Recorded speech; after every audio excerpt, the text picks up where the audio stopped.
가장 핵심은 뭐냐면 이게 돈이 되느냐예요. 올라가는 분위기면 얘가 11억도 되고 좀 있으면 12억이 되겠네? 10억을 자금을 마련할 수 있는 사람이냐 아니냐 해서 갈려버린. 반갑습니다. 아파트 사이클 연구소 소장 이현철입니다. 배짱입니다. 반갑습니다. 네. 네. 선생님, 오늘은요, 저희가 작년까지만 했어도 말이죠. 네. 이 청약 경쟁률이 10몇 대 1, 심지어 한 자릿수 경쟁률도 되게 많다. 네. 그런 얘기를 하면서 영상을 찍었던 것 같거든요. 그렇죠. 근데요, 올 상반기를 봤는데요. 160대 1, 100대 1. 네. 거의 이제 세 자릿수의 청약 네. 경쟁률을 보이는 단지들이 나오고 있어요. 네. 이게 진짜 청약 열기가 점점 좀 들끓어오르고 있다. 네. 시장이 다시 돌아오고 있다. 이런 얘기들이 되게 많은 것 같은데 네. 올해 들어서 이렇게 청약이 좀 뭔가 경쟁률이 좀 불붙고 있는 네. 그런 원인이 무엇일까 좀 궁금하더라고요. 네. 소장님 보시기에는 요즘 이렇게 청약이 정말 좀 어떤 현장이 나타날 것이다. 이제 곧 온다. 정말 이런 얘기들이 많은데 네. 이렇게 사람들이 관심을 갖게 되는 이유가 무엇이라고 생각하시나요? 좀 작게 보면 두 가지 정도가 되고 또 핵심적인 부분이 이제 따로 있습니다. 두 가지를 먼저 그래서 일단 볼까요? 먼저 네. 두 가지, 작게 보면 두 가지가 네. 있는데 첫 번째는 일단 시장 분위기가 이제 지금은 이제 좋아졌다라는 거죠. 시장 분위기가 좋아졌기 때문에 이제 사람들이 청약도 이제 활발하게 진행을 하고 있고, 그 다음에 이제 두 번째는 청약에 대한 규제. 한참 상승장 때는 청약을 넣을 때 제한 조건을 엄청 많이 넣었잖아요. 네. 이걸 이제 거의 다 풀어버렸잖아요. 그러니까 이제 청약 통장만 가진 사람 다 넣을 수 있잖아요. 이제. 약간 진입 장벽이 좀 낮아졌다. 그렇죠. 진입 장벽이 낮아지다 보니까 이제 많은 사람들이 몰리는 그런 상황이 이제 만들어요. 원인을 보면 이 두 가지가 거의 약간 좀 시너지 작용을 봤다고 해도 되네요. 네. 시장이 좋아지고 뭐 청약을 넣는데 별 이제 부담이 되는 게 없으니까 네. 청약 통장을 가지고 있는 사람들은 다 이제 넣게 된다. 네. 작은 원인은 그럼 두 가지. 네. 그리고 또 핵심은 또 따로 있다. 네. 그럼 핵심은 뭘까요? 가장 핵심은 뭐냐면 이게 돈이 되느냐예요. 이 청약을 받으면 이게 돈이 되느냐, 올라가느냐, 시세 차익을 얻을 수 있느냐, 이게 가장 큰 기준이에요. 그러니까 뭐냐면 제가 이제 시장 분위기가 좋아졌다라고 얘기했잖아요. 시장 분위기가 좋아지면 청약 열기가 늘어날 수밖에 없는 게 뭐냐면 사람들은 분양가는 이미 정해져 있잖아요. 그럼 이 분양가의 청약을 받았을 때 이게 이제 더 올라갈 것이냐 아니면 제자리에 있을 것이냐 아니면 떨어질 것이냐 이걸 보는데 그거의 주 비교 대상이 뭐냐면 일반 아파트라는 거죠. 그러니까 일반 아파트가 가격이 막 오르고 있으면 올라갈 가능성이 이제 많다라고 보는 거죠. 그런데 하락장에서도 청약 열기가 좋은 현장들이 있어요. 그건 뭐냐면 주변 아파트 비슷한 조건인데 주변 아파트 가격이 예를 들어서 뭐 10억인데 얘를 한 7억에 분양을 해요. 네. 비슷한 딱 비교했을 때 얘랑은 정말 비슷한 물건이야 라고 이제 판단을 했을 때 얘는 시세가 지금 떨어졌을 때 뭐 한 15억에서 10억까지 이제 떨어졌다라고 가정했을 때 얘가 그냥 7억에 분양을 하는 거예요. 그러면 사람들은 얘는 비슷한 물건인데 그럼 지금 기준으로 봤을 때 최소한 얘는 10억 정도 갈 건데 7억밖에 안 하네? 그러면 할만하다는 거죠. 그러니까 이런 거는 하락장임에도 불구하고 이런 현장들은 사람들이 몰릴 수 있는 거예요. 그래서 서울에 보면 분양가 상한제 적용된 거 이런 것들은 하락장에서도 열기가 그나마 좋았던 거죠. 어찌됐든 분양가가 절대적으로 좀 낮은 단지들은 좀 인기가 있다. 그렇죠. 그리고 다 보시면 이제 분양가가 정말 비싸요. 비싼데도 청약이 잘 되는 경우가 있어요. 그게 뭐냐면 예를 들어서 주변 아파트 가격이 지금은 뭐 10억이에요. 근데 약간 얘는 한 11억 정도에 분양을 해요. 비슷하다라고 보는데. 그럼 비싸잖아요. 네. 그럼 우리가 안 살 거라고 생각하죠. 그게 아니고 시장 분위기가 얘가 지금 올라가는 분위기예요. 올라가는 분위기면 얘가 좀 있으면 얘가 11억도 되고 좀 있으면 12억이 되겠네? 이렇게 미리 예상을 할 수 있다라는 거죠. 그러면 얘는 더 새 아파트고 사실 비슷한 물건이지만 연차수가 얘는 훨씬 더 이제 최근 거에 가깝잖아요. 네. 얘가 조금 더 비싸야 된다라고 이제 인정하는 게 생기거든요.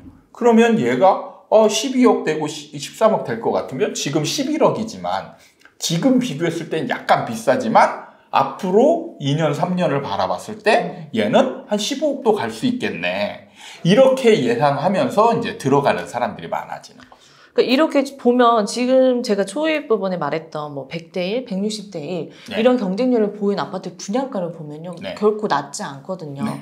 근데 그런 게 지금 경쟁률이 엄청 높은 거잖아요. 네. 그렇게 보면 앞으로의 시장은 네. 이런 청약 경쟁률이 높다 보면 이게 더 올라갈 것이다 판단하고 들어가는 사람이 되게 많다는 거잖아요. 그렇죠. 이런 청약을 넣는 사람들은 네. 그냥 시장이 더 이제 좋을 거라고 예상을 하고 들어가는 거예요. 그리고 이제 제가 항상 얘기하지만 이게 만약에 선분양이 아니고 네. 완전 후분양이다. 그러면 이 열기가 확 떨어져요.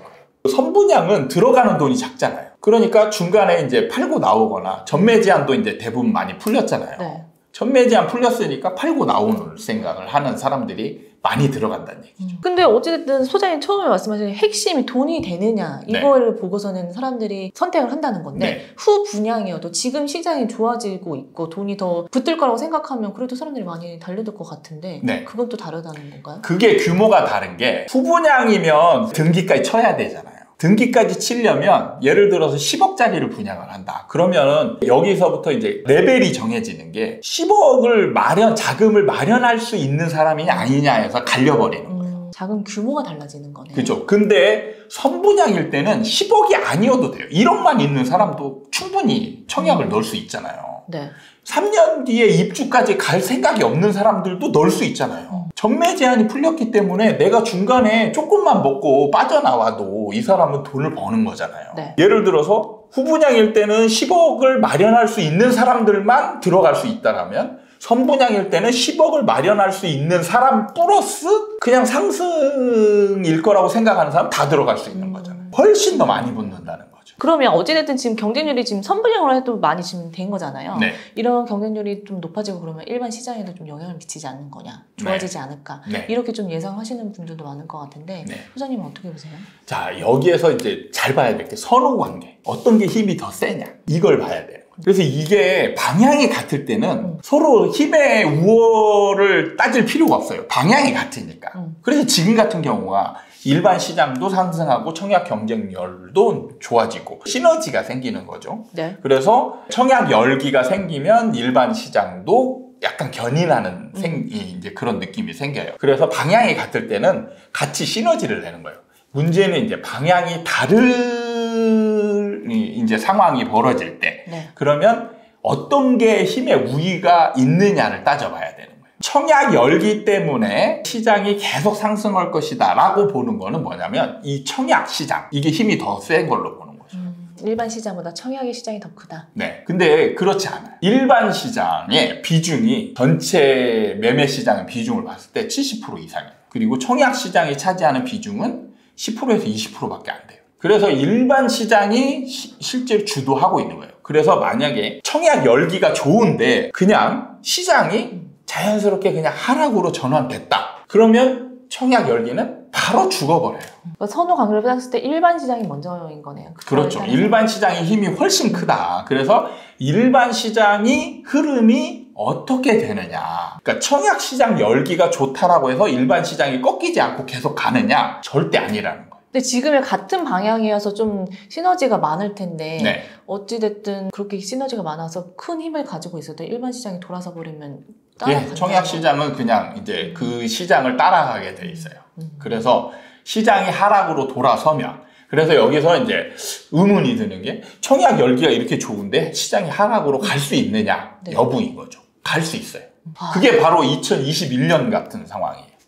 그렇죠. 저희가 그때 막 네. 2021년도에는 분위기 너무 좋았잖아요. 하락할 것 같지 않았잖아요. 근데 하락했잖아요. 그리고 나서 청약 시장도 탁 죽어버렸잖아요. 네. 그럼 또 궁금한 게 소장님, 네. 이게 지금 서울은 경쟁률이 막 160대 1, 네. 세 자릿수를 지금 기록하고 있는데요. 지방 시장을 보면요. 네.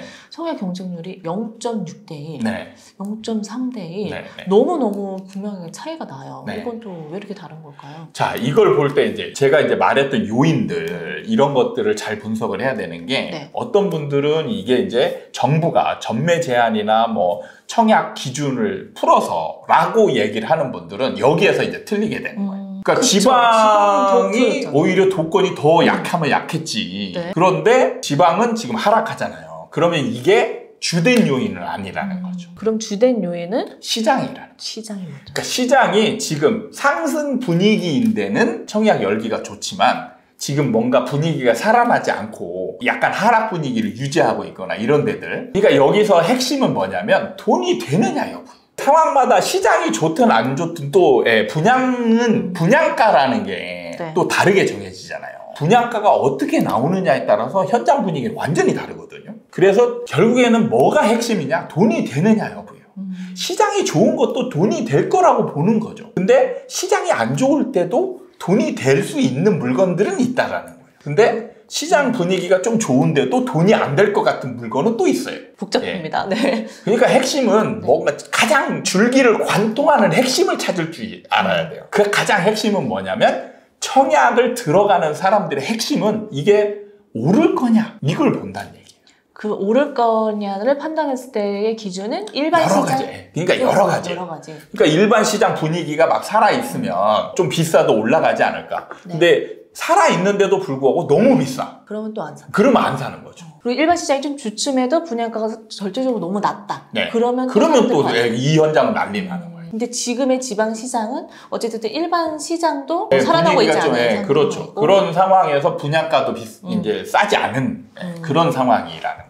뭔가 되게 사람들이 청약의 경쟁률로 일반 시장에도 영향을 많이 미치고 이거 되게 밀접한 관계를 갖고 있고 네. 그래서 뭔가 청약 시장이 좀 주도하는 게 아닐까? 약간 이런 생각을 좀 하게 되는 것 같은데 네. 어찌됐든 선후 관계를 따져봤을 때는 일반 시장이 훨씬 커요. 그래서 관심을 어느 쪽에 둬야 되느냐 일반 시장을 관점에다 두고 봐야 되는 거예요. 어찌됐든 그리고 또 이 청약 열기가 또 어떻게 흘러가는지 보려면 일반 시장이 어떻게 또 흘러가는지를 보고서는 어차피 선호관계가 있으니까 좀 네. 시간차를 두고서 따라간다는 거예요. 그렇죠. 그러니까 지금 뭐 청약 경쟁률 100대 1, 뭐 200대 1, 뭐 심지어는 뭐 1000대 1 나올 수 있어요. 나올 수 있는데 시장은 지금 상승장은 데드캣 바운스라고 했잖아요. 네. 데드캣 바운스면 청약 열기와 상관없이 그냥 꺾이는 시점이 정해져 있다는 거잖아요. 네. 네. 그래서 시장이 먼저 하락으로 전환되고 그러면 나중에 이 청약 열기는 자연스럽게 쉽게 돼 있어요. 참 신기합니다. 옛날에는 그렇게 떨어지면 분양가가 비싸서 그런 거다. 네. 이런 식으로 다 얘기를 했었던 건데 그건 다 주된 요인이 아니었다는 거예요. 그렇죠. 분양가가 비싸도 여기에서 더 오를 것 같으면 왜 달려들어요. 그러니까 저도 이게 보면서 100대 160대 1이라고 해서 이게 좀 싸게 나왔나? 해서 봤는데 네. 그렇지 않더라고요. 비싼데도 불구하고 이렇게 사람들이 몰렸다는 거는 돈이 되느냐를 봤을 때 돈이 될 거다라고 판단을 해서 몰렸다는 거죠. 그렇죠. 그러니까 이 비싸다 싸다의 기준은 다 다르다는 거예요. 시장에서는 비싸다 싸다의 기준이 다 다르다는 거예요. 네. 그래서 이거는 정말 비싸다라고 보는 사람도 있고 이거는 뭐 적당하네 더 오르겠네 라고 판단하는 사람도 있다라는 거예요.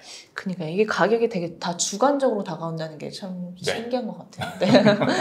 알겠습니다. 오늘은 이렇게 마무리해 보도록 할까요? 네. 네. 도움이 되셨다면 구독과 좋아요 부탁드리고 다음에 또 찾아뵙도록 하겠습니다. 감사합니다. 감사합니다.